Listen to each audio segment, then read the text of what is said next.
Assalamualaikum warahmatullahi wabarakatuh. Sebelumnya perkenalkan kami dari kelompok 5 SPEI kelas F. Di sini kami akan mempresentasikan hasil diskusi dari kelompok kami tentang praktik ekonomi pada zaman Khulafaur Rasyidin. Sebelumnya perkenalkan anggota kami. Yang pertama yaitu saya sendiri, Laila Safitri, NIM 4120079, dan teman saya Zumratul Jannah, NIM 4120051.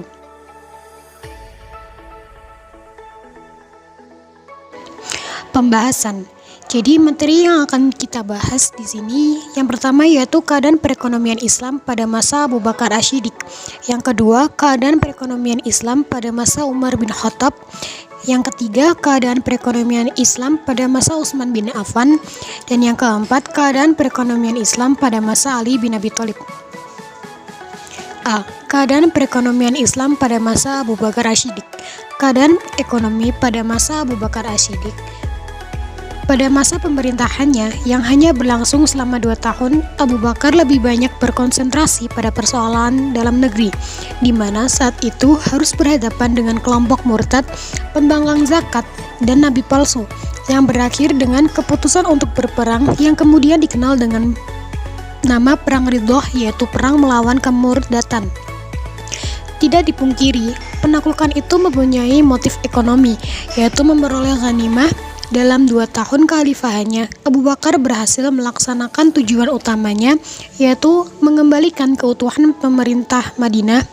Selain Mekah, Madinah, dan wilayah sekitarnya yang sudah dikuasai Rasulullah, ia juga memperkokoh kekuasaan Islam di Yamamah, Bahrain, Aman, serta memperluasnya dengan menaklukkan Syam, dengan pengecualian 2 benteng Romawi di Kaisarea dan Palestina.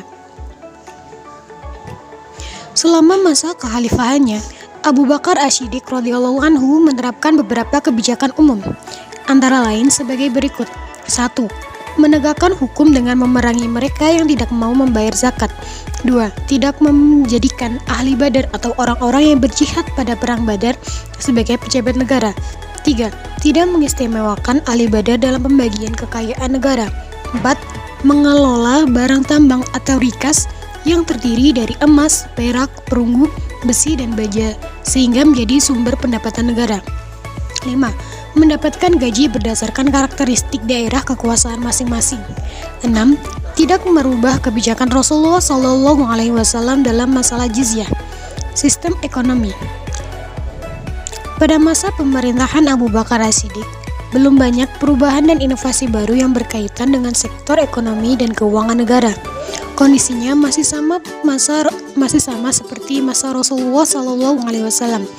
Para sahabat masih berfokus untuk memerangi mereka yang enggan membayar zakat dan memerangi yang murtad dan gerakan nabi palsu. Hasil pengumpulan zakat dijadikan sebagai pendapatan negara dan disimpan dalam Baitul Mal untuk langsung didistribusikan seluruhnya kepada kaum muslimin hingga tidak ada yang tersisa. B. Keadaan perekonomian Islam pada masa Umar bin Khattab. Umar bin Khattab, nama lengkapnya adalah Umar bin Khattab bin Nufail, keturunan Abdul Uzza al-Quraisy dari suku Adi. Umar dilahirkan di Mekah 4 tahun sebelum kelahiran Nabi Muhammad SAW. Umar menjadi benteng dan pilar ajaran Islam yang paling kukuh. Ia menjadi orang kepercayaan Rasulullah sekaligus penasehat utamanya. Kebijakan ekonomi. Dalam sambutan Khalifah Umar bin Khattab radhiyallahu anhu, ketika diangkat menjadi khalifah, beliau mengumumkan kebijakan ekonominya yang berkaitan dengan fiskal yang akan dijalankan, yang mana terdapat 3 dasar, yaitu 1. Negara Islam mengambil kekayaan umum dengan benar dan tidak mengambil dari kharaj atau harta fai'i yang diberikan oleh Allah Subhanahu wa taala kecuali dengan mekanisme yang benar.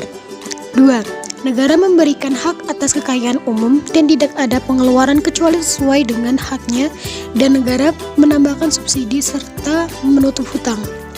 3. Negara tidak menerima kekayaan dari harta yang kotor. Materi selanjutnya, unsur-unsur kebijakan fiskal. ada beberapa hal penting yang perlu dicatat berkaitan dengan masalah kebijakan fiskal pada Umar bin Khattab RA. Diantaranya adalah Baitul Mal, kepemilikan tanah, zakat, sodaqah untuk orang non-muslim, koin, klasifikasi pendapat negara, pengeluaran negara. C. Keadaan perekonomian Islam pada masa Utsman bin Affan.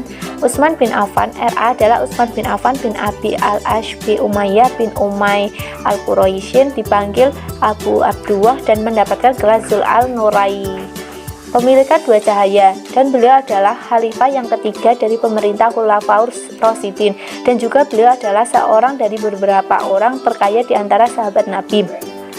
Tidak ada perubahan yang signifikan pada situasi ekonomi secara keseluruhan selama 6 tahun berakhir kekhalifahan Utsman bin Affan. Namun ada hal-hal yang dilakukan oleh Khalifah Utsman bin Affan, diantaranya adalah 1. Pembagian pengairan, 2. Pembentukan organisasi kepolisian untuk menjaga keamanan perdagangan, 3. Pembangunan gedung pengadilan guna menegakkan hukum, 4. Kebijakan pembagian lahan luas milik Raja Persia kepada individu dan hasilnya mengalami peningkatan bila dibandingkan dengan masa pemerintah Utsman bin Affan RA dari 9 juta menjadi 50 juta dirham. Keadaan perekonomian Islam pada masa Ali bin Abi Thalib. Setelah terbunuhnya Utsman, maka anarki di ibu kota negara, dan pada hari kelima Ali bin Abi Thalib dengan suara bulatnya terpilih sebagai khalifah untuk menggantikan Utsman bin Affan. Setelah menjadi khalifah, Ali bin Abi Thalib menempatkan kembali kondisi Baitul Mal di tempat pada posisi sebelumnya, antara lain memecat beberapa penjabat yang diangkat Utsman bin Affan RA, membagikan tanah yang dibagikan Utsman kepada keluarganya tanpa alasan yang benar, memberikan tunjangan kepada muslimin berupa tunjangan yang diambil dari Baitul Mal, mengatur kembali tata laksana pemerintah untuk mengembalikan kepentingan. Selama 6 tahun masa kepemimpinan Khalifah Ali bin Abi Thalib berkaitan dengan kebijakan yang dilakukan, diantaranya 1. Berdistribusian seluruh pendapat yang ada pada Baitul Mal, berbeda dengan Umar yang menyisihkan untuk cadangan. 2. Pengeluaran angkatan laut dihilangkan. 3. Adanya kebijakan pengetatan anggaran. 4. Dan hal yang sangat monumental adalah pencetakan mata uang sendiri atas nama pemerintahan Islam, di mana kekhalifahan Islam sebelumnya menggunakan mata uang dinar dari Romawi dan dirham dari Persia. Kesimpulannya, praktek pengelolaan ekonomi Islam sesungguhnya telah terjadi sejak zaman Nabi Muhammad SAW, namun pengelolaan modern melalui pembentukan departemen tersendiri baru terjadi pada masa Khulafaur Rasyidin, yaitu pada masa Umar ibn al-Khattab, yakni dengan membuat Baitul Mal yang permanen. Pada masa pemerintahan Khulafaur Rasyidin, khalifah dipilih berdasarkan musyawarah. Setelah Nabi Muhammad wafat, Abu Bakar diangkat menjadi khalifah melalui pertemuan Saqifah atas usulan Umar. Terima kasih.